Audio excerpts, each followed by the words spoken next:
Vamos a hablar esta noche de David. David,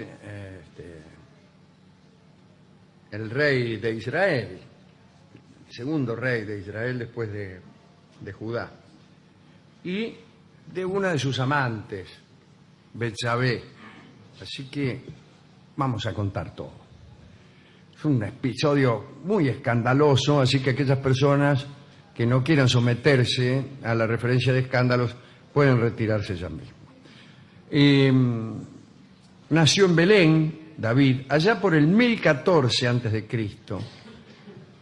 Se dice que el palacio de David estaba construido sobre una colina sería mejor, en Jerusalén, y desde sus terrazas podía verse el paisaje y también se veían los patios y algunos interiores de las casas vecinas. Como su casa estaba más alta, el tipo podía ver el fondo de las casas que estaban cerca de la residencia real y que tenían menor altura. Y a veces David tenía por costumbre descansar en la terraza, disfrutar del amanecer y de paso bichar, espiar para el lado de la vecindad.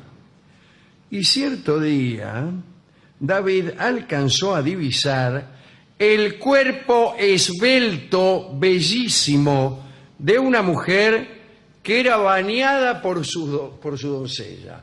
No que se bañaba ella. La bañaba la doncella, la bañaba. Y David la vio y se ve que era una mujer pudiente porque se hacía enjuagar por personal de servicio, no como uno que se baña en la mayor soledad. Sí. Bueno, esta mujer estaba parada sobre una tinaja, tal como conviene a una ablución, y la doncella le tiraba agua perfumada con un tarro, o con un jarro, sí. Todavía. Pero un tarro es muy lindo, un tarro de agua perfumada. Una jofaina. Sí, una jofaina. Le tiraba con una jofaina. Según parece, aquella mujer llamada Betsabé conocía la costumbre del rey de asomarse a la terraza y había decidido seducirlo de esa manera, es decir, bañársele delante. Es una forma de seducción bastante primitiva, si se quiere, pero de indudable eficacia. Imagínese que usted está parado en la puerta o en su balcón y viene una joven e instala ahí mismo en la vereda un fuentón y se hace bañar por una vecina. Bueno, usted la ve e inmediatamente se enamora y ya no tiene que perder tiempo.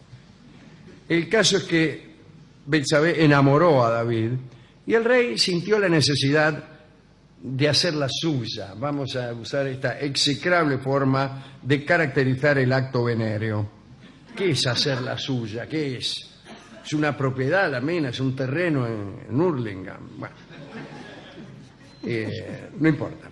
El caso es que David mandó un mensajero a la vecina. Bien, y después se deshizo de una media docena de esposas que ya tenía, pero que ya no le gustaron más porque ahora le gustaba a esa. No sé si primero se deshizo de las esposas y después mandó un mensajero o cómo hizo. Pero bueno, con un mensaje que decía: ¿por qué no venís a compartir una noche íntima conmigo acá en el palacio? Ahora bien, hay un detalle fundamental en todo esto. Betsabé estaba casada. Eso lo empeora todo. Y bueno, sí. Estaba casada con un tipo, un general de David que se llamaba Urías, que era un miembro muy fiel del ejército. Una virtud que Betsabé no compartía, me refiero a la fidelidad. Estaba este general fuera de Jerusalén. Bueno, este muchacho Urías, ahí estaba, dele guerrear, parece que había guerra, y a Betsabé no le importó nada su estado conyugal, así que un día se vistió con sus mejores pilchas y se presentó en el palacio. Y aceptó, gustosa, los abrazos del rey David. La poligamia del rey, que tenía 6 esposas y no una, puede explicarse por la necesidad de acrecentar la población que existía por esos tiempos en Israel. Después no, quiero decir, después no existió poligamia. La tradición bíblica decía que iba a llegar un día en el que sería tan escaso el número de hombres que cada uno de ellos sería buscado por 7 mujeres. Bueno, el caso es que una explicación pragmática dice que en pos de una descendencia numerosa se gestaban a veces uniones un poquitito ilícitas. El problema en este caso residía en que Betsabé no era libre para entregarse al séquito de mujeres de David. Es decir, más allá de que el rey tuviera 6, 7 o 30 mujeres, Betsabé estaba casada, flaco. Estaba casada. Y, bueno, ocurrió que pasadas algunas semanas desde el encuentro con David, Betsabé comunicó con preocupación a su amante que estaba embarazada. Le dijo, mirá, David, discúlpame, no sé cómo lo vas a tomar, estoy embarazada. Bueno, pensando en salvar el honor de la dama y también la vida de la dama, ya que la infidelidad era castigada con la lapidación, David imaginó un plan que puso en práctica de inmediato. David quiso salvar la vida de Betsabé porque el adulterio estaba prohibido para las mujeres, para los hombres más o menos. La legislación para acusar a una dama por adulterio era la siguiente: solo el marido la podía acusar, no el vecino ni un juez que actuaba de oficio, no. El marido tenía que presentarse a la comisaría y denunciar a la mujer. Mi mujer me ha sido infiel, decía el tipo. Para que esto no ocurriera, David pensó lo siguiente. 2 puntos. Mandó a llamar a Urías, el marido de Betsabé, y le concedió una licencia para que pasara algunos días en Jerusalén junto a su mujer como premio de sus proezas en el campo de batalla. Lo mandó a llamar y le dijo, mirá, eres tan valiente, querido Urías, que te voy a dar unos días de licencia, quédate acá con tu mujer. Recordemos que estaba lejos Urías. Bueno, el verdadero sentido de aquel plan naturalmente consistía en que Betsabé usara sus recursos para seducir a su esposa, bueno, que estuviera con el marido y lo responsabilizara de su embarazo.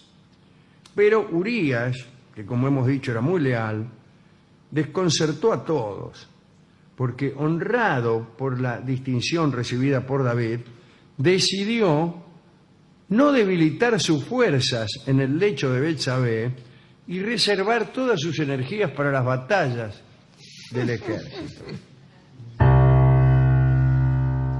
En aquel tiempo se creía que todas las energías eran del mismo orden.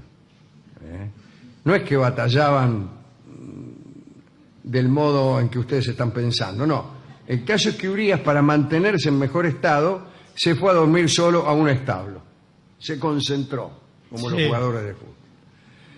Aquella era una circunstancia muy complicada, porque el rey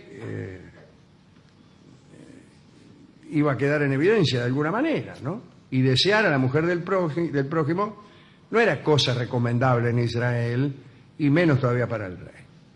Obtener los favores de una mujer ajena implicaba un delito de robo a la propiedad de otro hombre, lo cual era execrable, pero era así. Y esto no se podía realizar sin castigo tampoco. Entonces, muy preocupado por la actitud de Urías, David pensó otro plan. Hizo llamar a un general de los ejércitos que era un poquitito inescrupuloso. Se llamaba Joab. Y le encargó que asignara a Urías una misión peligrosa en el frente de batalla. Bueno, vamos. Se trataba de que Urías muriese. Vamos a hacerlo sonar. Mandarle una misión bien peligrosa, que lo liquiden y listo. Y chao. Bien. David iba a tener entonces la libertad de quedarse con Betsabé y ella se iba a salvar de la lapidación porque bla, bla, bla. Y el plan se llevó adelante. Y Urías murió en batalla. vivía en ese tiempo en Jerusalén un profeta llamado Natán, que era el único personaje del reino que no le tenía miedo a David y que le hacía tomar conciencia de sus errores. Natán sabía o había adivinado la intriga que había llevado adelante el rey David, y entonces se entrevistó con él, le contó algunas historias a modo de alegoría, lo aconsejó y finalmente el rey lloró y pidió perdón a Dios. Betsabé dio a luz un niño que nació enfermo y que murió al poco tiempo.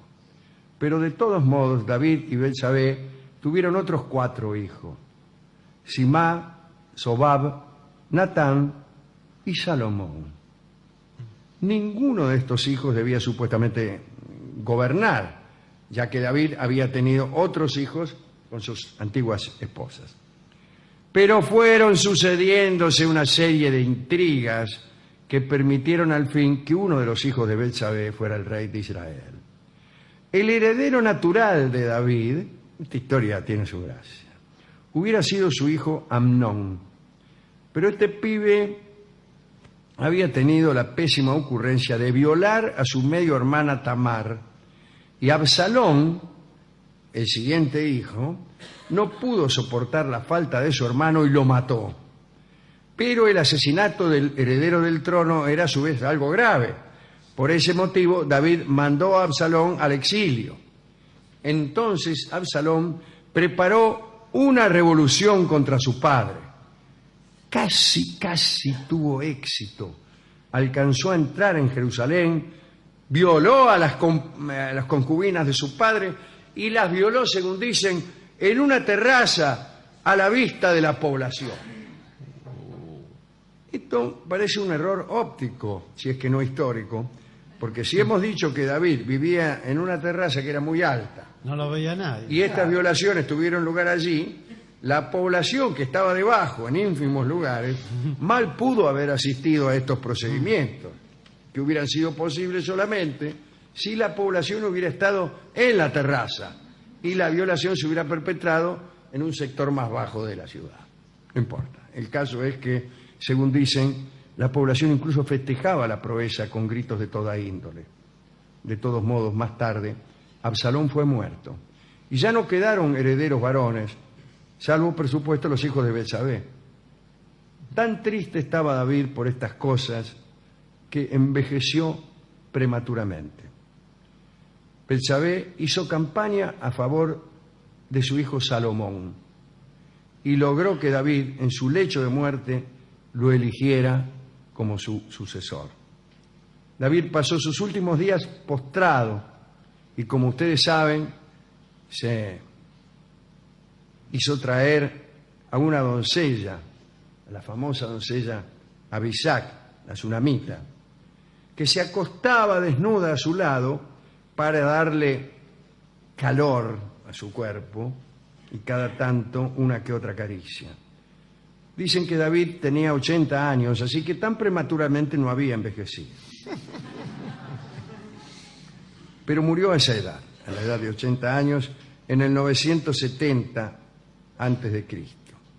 Si murió en el 970 antes de Cristo, entonces estamos fregados con la fecha que nos dieron al principio, que otros locutores no consultan, pero yo sí. Si nació en el 1014 y murió en el 970, pues tenía 44 años y no 80. Algo está pasando. Hay que declarar también que Salomón no pertenecía a aquella raza legendaria de las primeras generaciones de la historia de Israel, donde las personas como Adán o como Matusalén o como Noé vivían 700, 800 o 900 años. Como quiera que sea, murió a los 80 años. Betsabé, junto al profeta Natán, fue una especie de regente hasta que Salomón tuvo la edad suficiente para reinar. Y ese fue el origen del rey Salomón. Esta fue la historia de Betsabé, aquella que sedujo al rey David. La historia también del pobre Urías, el marido, que pagó su demasiada fidelidad con la vida. Y hay de todo aquí. hijos violadores, fratricidas. Una historia espantosa, verdaderamente. Hay una película, ¿no?, con Robert Taylor, en donde estas cosas...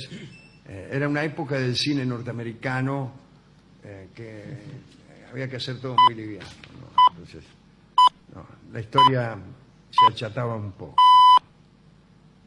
Bueno, ¿a quién podemos dedicar esto, Barton? Para mí a Urías, el fiel marido, ¿no?, que fue traicionado por su mujer y su rey. A Salomón, que finalmente fue un rey muy sabio y muy piadoso, que acostumbraba a dividir en dos a los hijos cuya tenencia estaba en conflicto, como todos sabemos, ¿no? Bueno, hemos ido a la discoteca, y a mí la historia que más me gusta de todas es la del rey asomándose a mirar cómo se le bañan las pretendientes. Y hay una canción que fue compuesta pensando en esa historia de mujeres que se bañan, de hombres que las miran, y la historia consecuente. Se llama No me mires más. No me mires más, ciertamente. La letra dice otra cosa, es verdad. Sí, bueno. Dice otra cosa. Pero...